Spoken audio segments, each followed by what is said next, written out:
बीते कल मध्य प्रदेश के हजारों की तादाद में किसानों की हुंकार, वो भी मध्य प्रदेश के पूर्व मुख्यमंत्री और वर्तमान केंद्र के कृषि मंत्री शिवराज सिंह चौहान के गढ़ सिहोरा से जो निकली है, वो मध्य प्रदेश सरकार ही नहीं, केंद्र सरकार की भी टेंशन बढ़ा दी है।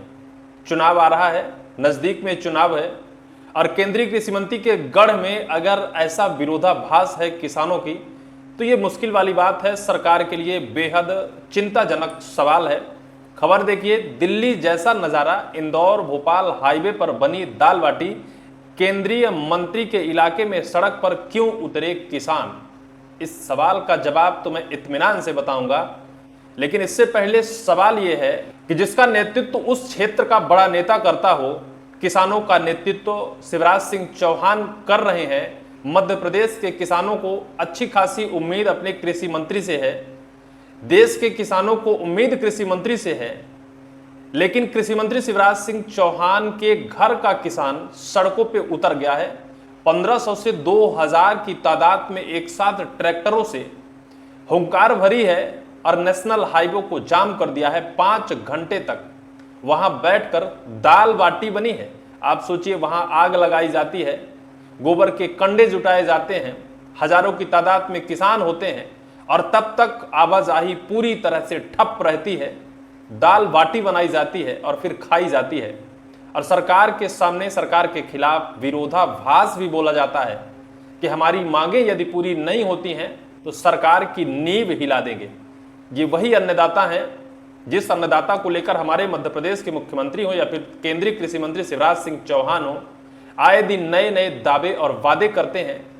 कृषि कल्याण वर्ष मनाया जा रहा है, किसानों के उत्सव का वर्ष मनाया जा रहा है, लेकिन किसान किस कदर आज सड़कों पर उतरा है, हुंकार भरने को मजबूर है, विरोध करने को मजबूर है, कड़कती धूप में अपनी मांगों को रखने को मजबूर है। वो भी उस क्षेत्र का किसान जहां के एक बड़े नेता देश के कृषि मंत्री हैं। क्या कृषि विभाग और कृषि मंत्रालय सिर्फ और सिर्फ ले लेने से किसानों का उद्धार हो जाता है, या फिर कृषि मंत्री साहब जिस तरह से दावा करते हैं वैसे किसानों को वो सारी सुविधाएं मिल पा रही हैं? क्या किसान संतुष्ट है अपने कृषि मंत्री से? सवाल यही खड़ा होता है कि जब कृषि मंत्री के घर का किसान, गृह जिले का किसान, जहां से वो सांसद हैं, वहां का किसान विरोध पर उतर आया है, सड़कों पर उतर गया है, तो क्या 28 विधानसभा चुनाव, 29 लोकसभा चुनाव बीजेपी के लिए सुगम माना जा सकता है? ये एक बड़ा गहरा और निगेटिव संकेत है आने वाले वक्त के लिए, मध्य प्रदेश सरकार और देश की सरकार के लिए। हर समय यह सवाल खड़ा किया जाता है कि जहां मध्य प्रदेश की 29 लोकसभा सीटों में से 29 पर बीजेपी का सांसद हो, मध्य प्रदेश की 230 विधानसभा सीटों में से लगभग 165 से ज्यादा सीटों पर बीजेपी के विधायक हों, राज्यसभा की सभी सीटों पर बीजेपी का कब्जा हो, सारे पदों पर सारे बड़े नेता बैठे हों, और इसके बाद भी मध्य प्रदेश का वो अन्नदाता, जिस अन्नदाता के नाम पर सरकारें अपने सिस्टम में आती हैं, वही अन्नदाता अपनी समस्या को लेकर सड़कों पर उसे उतरना पड़े, तो इसके पीछे का लॉजिक क्या है, वास्तविक सच्चाई क्या है? क्या जो कुछ हो रहा है सब कुछ खोखला दावा और वादा है? और अगर वास्तव में ऐसा है तो 28 और 29 का चुनाव सरकार या फिर बीजेपी के लिए बेहद घातक और एक गंदा और गहरा संकेत माना जा सकता है। खबर को मैं बताऊंगा तो आप दंग रह जाएंगे। कैसे किसानों ने कहते हैं कि सरकार के सीने में, भारतीय जनता पार्टी के सीने में बैठकर और दाल बाटी खाई है। सरकार को इतने में हिल जाना चाहिए भाई। सरकार को गहरा और तगड़ा एक्शन लेना चाहिए उन किसानों के लिए जिन किसानों ने अपना दिन भर का पूरा कामकाज छोड़कर अपनी समस्या को लेकर, हजारों, 1500, 2000 के किसान 1000-1500 की तादाद में ट्रैक्टर लेकर और सड़कों पर बैठ गए, सरकार का विरोध किया। तब तक में सरकार को बड़ा एक्शन लेना चाहिए था, लेकिन अभी तक क्या हुआ है ये भी मैं बताऊंगा। साल 2024 और 25 में जिस तरह का उग्र किसान आंदोलन दिल्ली, पंजाब और हरियाणा के बॉर्डर पर देखने को मिला था, ठीक वैसा ही नजारा 6 जुलाई सोमवार को जिले के भैरूदा में दिखाई दिया। केंद्रीय कृषि मंत्री शिवराज सिंह चौहान के गृह क्षेत्र में मूंग खरीदी की अव्यवस्थाओं के आरोप लगाते हुए नाराज किसान स्वराज संगठन के नेतृत्व में सड़क पर उतर आए। करीब 5000 किसानों के ट्रैक्टर टाली लेकर आने से इंदौर भोपाल हाईवे घंटों तक पूरी तरह से ठप रहा।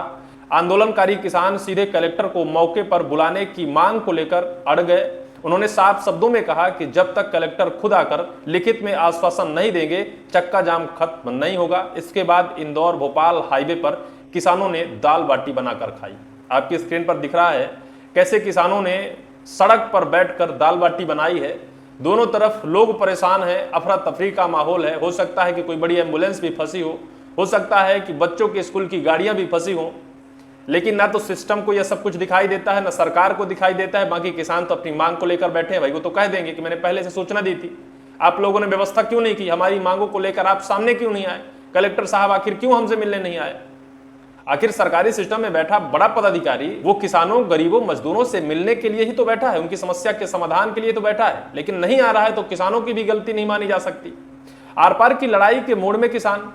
सूचना पर प्रशासन की टीम मौके पर पहुंचे तो आंदोलन का नेतृत्व कर रहे किसान स्वराज संगठन के पदाधिकारी राजेंद्र जाट ने साफ कहा कि अब कोरे आश्वासन से बात नहीं बनेगी। किसानों ने मांग करते हुए कहा कि मूंग की 100% समर्थन मूल्य पर खरीदी की जाए, प्रति एकड़ 6 क्विंटल खरीदी की सीमा तय हो।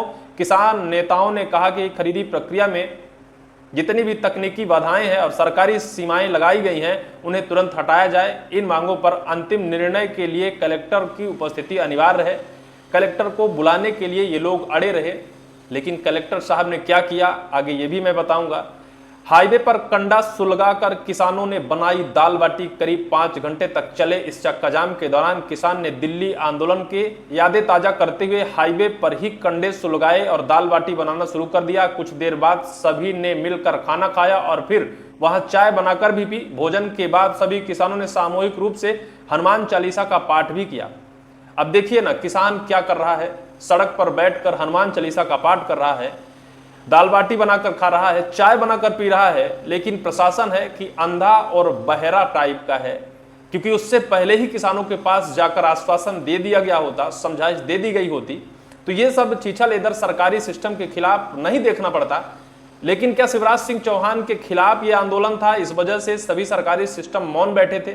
मुख्यमंत्री मोहन यादव का पूरा विभाग, पूरा अमला इसको लेकर सोच ही रहा था कि भैया और आंदोलन करो, हमसे कोई फर्क नहीं पड़ता, क्योंकि ये शिवराज सिंह चौहान के खिलाफ है। उनके क्षेत्र के किसान है भाई, देश के कृषि मंत्री हैं और अपने क्षेत्र के किसानों को संतुष्ट नहीं कर पा रहे हैं।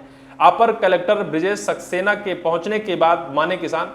इधर भैरूदा एसडीएम सुधीर कुशवाहा सहित भारी पुलिस बल और प्रशासनिक अधिकारी लगातार किसानों को समझाइश, उन्हें हटाने की कोशिश करते रहे, लेकिन वो कलेक्टर को बुलाने के लिए अड़े रहे। इसके बाद अपर कलेक्टर ब्रिजेश सक्सेना ने किसानों के बीच पहुंचकर उनकी बात सुनी, उन्हें आश्वासन दिया कि 10 जुलाई तक आपकी समस्या का समाधान हो जाएगा। इसके बाद किसान हटने के लिए तैयार हुए। हालांकि बस जाते जाते चेतावनी दी है कि अगर तय सीमा में मांग पूरी नहीं की जाएगी तो 11 जुलाई को महा आंदोलन होगा।